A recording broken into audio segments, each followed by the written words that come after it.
For everyone growing up playing educational computer games during the 80s to the early 2000s, chances are you've played many of the ones produced and published by the Learning Company. And it's not that hard to figure out why.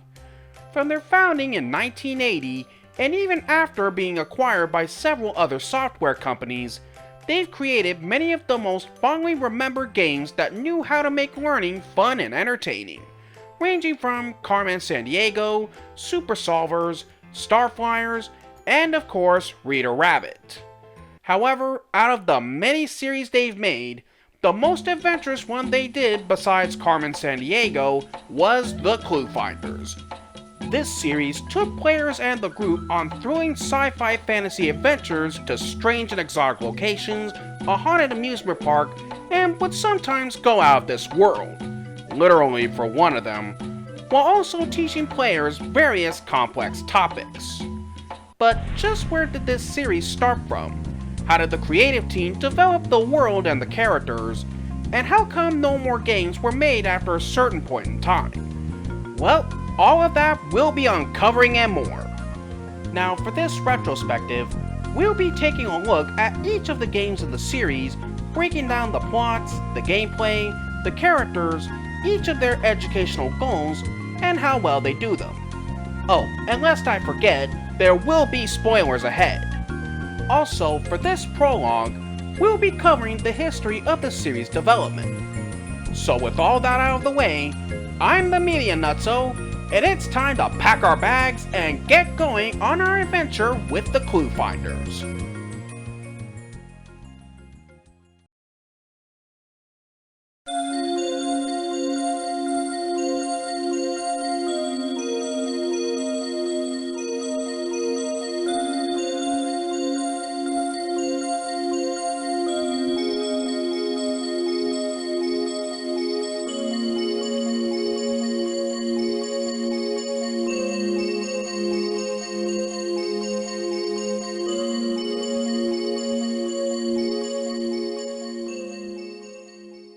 The story of the ClueFinders actually begins back with Reader Rabbit. Yes, this is essential in the series' origins. Anyways, what is there to say about Reader Rabbit? After all, it is one of the most quintessential series of preschool educational games ever produced. Everybody at one point in their childhood has started off playing at least one game in the series. From teaching basic math and writing, having a colorful cast of characters, and an overall fun, cute, and whimsy tone, Reader Rabbit has endeared itself into the memories of many. Heck, one could say that he kind of became the Learning Company's unofficial mascot. So what exactly does all of this have to do with the ClueFinders? Well, as you've already guessed, eventually kids begin to outgrow the series after a certain age. And let's be honest, the cutesy and simple charm of Reader Rabbit just doesn't transcend to older audiences, as they want games with more excitement and adventures that appeal to their growing abstract thinking and sense of exploration. This was something the team at the Learning Company had grown aware of, so around mid to late 1996, they began development on a new educational series that could appeal to that sensibility, while also having it act as a spiritual successor to Reader Rabbit. On a quick side note, a year earlier in 1995, the Learning Company was acquired in a hostile takeover bid by another software company, Softkey, who assumed the company's name and branding as it was a more recognizable name. So from here on out, that's who I'm referring to whenever I mention the Learning Company.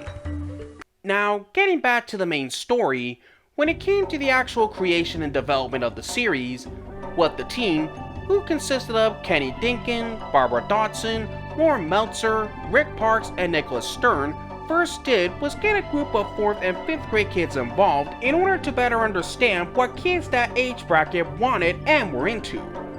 They also ironed out the right approach that would get across the same kind of cross-curriculum content Reader Rabbit had. For the title characters, on top of figuring out their traits and personalities, they also wanted them to appeal to both boys and girls. So the team did stuff like talk with the kids about Spider-Man, Indiana Jones, and would play mock game show games with them, while also picking up on what they liked best. One thing they most definitely picked up on was that the group loved adventure stories where kids go have adventures on their own. This stemmed from a strong emphasis on kid power, where kids could solve problems as well as wanted to be part of a team, but also didn't want to be chaperoned by adults. Interestingly, there were several other ideas the team tried out before landing on the group being 11-year-olds. These included having them be anthropomorphic animals, rock stars, and even FBI agents. The art director would then draw the characters, run them by the group, and then later further honed in the game to do what the kids wanted. Man, I've gotta say, the team truly harnessed that kid power they had to great effect. For the casting, instead of casting adult actors to play the title characters, they went the Peanuts route and cast actual kids to play the roles. Chrissy McCarran as Joni, Clayton Stroop as Santiago, Kiani Asia Gist as Leslie, and Brian Gregory as Owen. Superstition? Lost City? Monster? Peanuts? Owen? There was also Les Hedger as Laptrap the Turbo Turtle, who would also voice other characters in the series and would be the one cast member that held on to his main role through all of the games. More on that later. Your Uncle Horace knew where to find the 2 keys and the lost city. And before he disappeared, he recorded the locations on a map in one of my programs. When it came to fully fleshing out the game's world and the characters, the crew put in a great deal of research. In fact, it would take them 16 months to fully develop everything, an unusually long amount of time for an educational game. You may ask, why did they take that long? Well, it's because they had to work out what the characters' personalities and flaws were going to be, even going as far as to make a character grid to explain it all, and also wanted them to be close to the target demographic's age. They also ironed out the world the characters lived in, along with creating compelling plot lines with a third act twist to help create a sense of urgency, while also encouraging the players to use their minds to explore and utilize what they learned. Speaking of, the team looked at how certain aspects of the curriculum can be brought to life and then worked out how it can be woven into the structure. A prime example of this would be in the first game with the Rings of Fire section.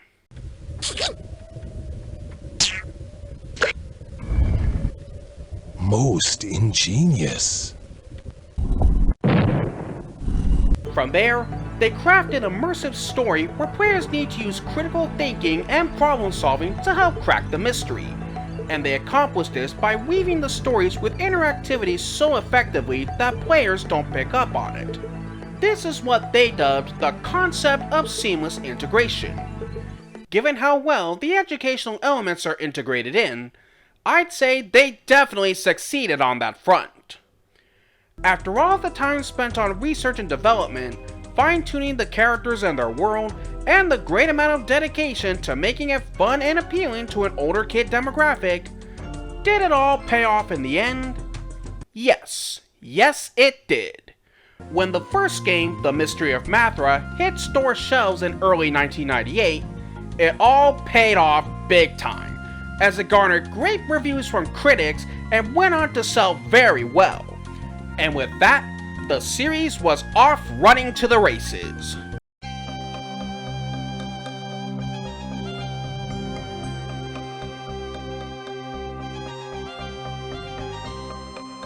Following the first game's release, the second one, Puzzle of the Pyramid, came out a few months later, then Mystery in the Himalayas after that, and it would eventually settle into a pattern of releasing 2 games in a single year, with each one going on to be a big sales success. In fact, from just the first 6 games, the series sold a combined total of 3.5 million units, which is not too shabby. It would go on until it officially stopped in 2002 with the release of Mystery Mansion Arcade. We'll get more into why the game stopped later. Fascinatingly, the series went through some changes, albeit minor ones, over the course of its run. For example, in 1999, The Secret of the Living Volcano was the first game to include the Adapt Learning Tech, which would allow parents and teachers to monitor the player's progress as well as adjust the level of difficulty based on their performances. This would later be added to the first 3 games on their reissues and would be a main staple of the series up through the Phantom Amusement Park. Also beginning with Secret of the Living Volcano, the character designs would be more refined and crystallized, and then later for the incredible Toy Store Adventure and Mystery Mansion Arcade, with the exception of Laptrap, due to the original cast of kids getting older and some of their voices getting noticeably deeper, they were no longer a good fit for the characters. So they were recast to Nikki Rapp for Joni, Juliet Tippett for Santiago, Sarah Reel for Leslie, and Sean Smith for Owen respectively. I wonder what it is. Oh, Egyptian kings were always buried with spells of protection and other important writings. This one was hidden away from the other treasures, so it must be very important. And it's our only clue. How can we read it? I want to talk to them about buying some of my inventions. I want a spy camera. I hope they have an abundant array of educational software. I want a tub of Goopla. You can eat it, you can throw it, you can pick it, you can mold it, and it only costs. However, if you're looking for some major changes, then look no further than the Mystery of the Himalayas. I'll go more into detail on the changes when we cover that game, but for right now, one of the more significant changes was an update in the character designs, as it was released not long after Empire of the Plant People came out, as well as a few plot elements from the original being removed altogether.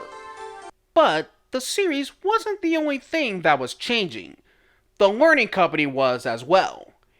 In 1998, the company was purchased by Mattel for $3.6 billion. But this would end up being very short-lived, as the company wound up losing hundreds of millions of dollars from the purchase. So Mattel ended up selling off the assets to the Gores Technology Group, though they never disclosed the actual amount they sold the assets for. But it's believed to have been less than $50 million with an additional $300 million in an earn-out agreement. Now, on a much more uplifting note, the series was doing so well both critically and in sales, the Learning Company published 2 tie-in ClueFinders books, The Mystery of Microsnesia and The Mystery of the Backlot Banshee. Also, during Mattel's brief ownership, plans were made by Mattel Interactive to develop an animated television show. They hired the writing team of Jill Gorey and Barbara Herndon, best known for the work on Rugrats and The Wild Thornberrys, to write out the concept for the show. Unfortunately though, like what happened with Humongous Entertainment, the show never came to fruition. It's a real shame it didn't take off, because it could have easily been adapted into an entertaining educational show in the same vein as Cyberchase. Also, in 2001, they held a special writing competition, the Mystery Adventure Writing Contest, where 3rd to 6th grade students were invited to write essays about a new adventure for the ClueFinders. The grand prize for the student with the best essay was a new iMac. Hopefully, he or she got a lot of great use out of it.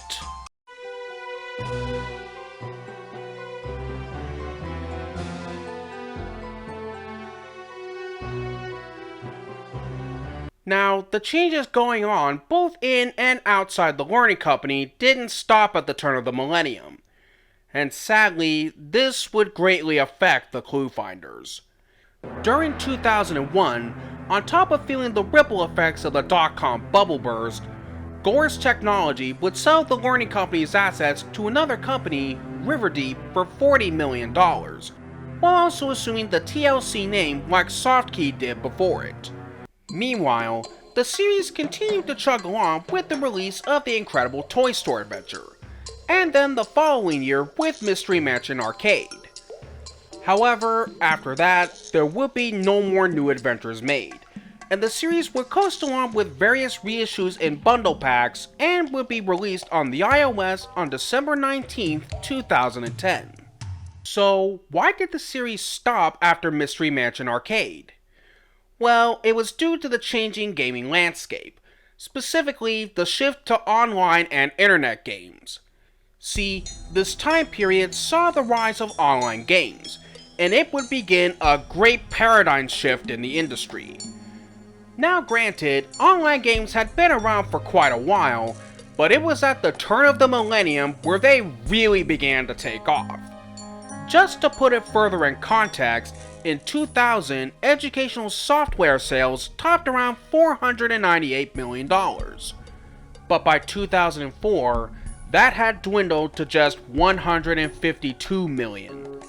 It became clear by then that CD-ROM games were becoming a thing of the past. I mean, why would one need to pay $25 or $30 to buy one game on CD-ROM when they can search online and play or download dozens of them for a much lower price, or even for free? And this shift hasn't gone away either going into the 2010s and 2020s, as internet games have given way to apps that are being sold for just $1 a piece. Needless to say, the series was not able to adapt with the changing times, and along with the learning company's financial troubles, it ultimately never got the chance to make another new adventure with the characters.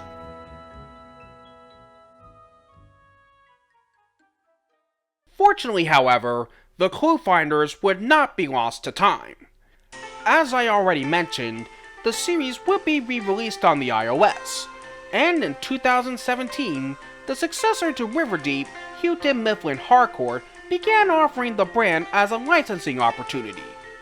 The games have also been rediscovered on YouTube, thanks to the numerous walkthroughs done on them, and over the years, they continue to attract a decent-sized audience.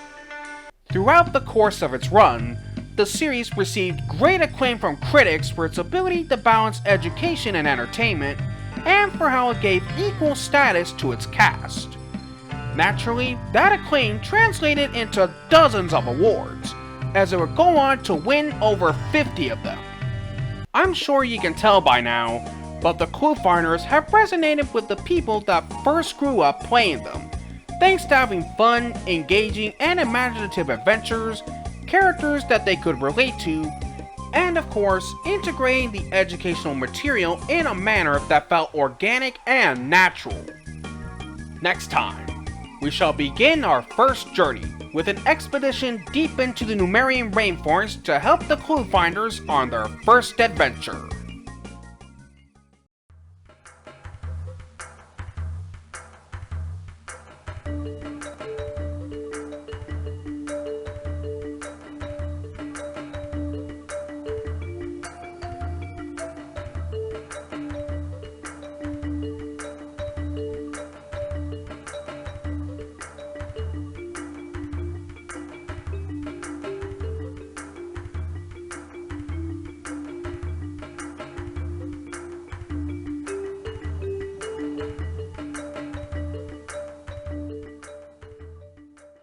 If you guys enjoyed the video, then be sure to leave a like and a comment down below, and if you'd like to be alerted to new uploads, hit that subscribe button and that notification bell.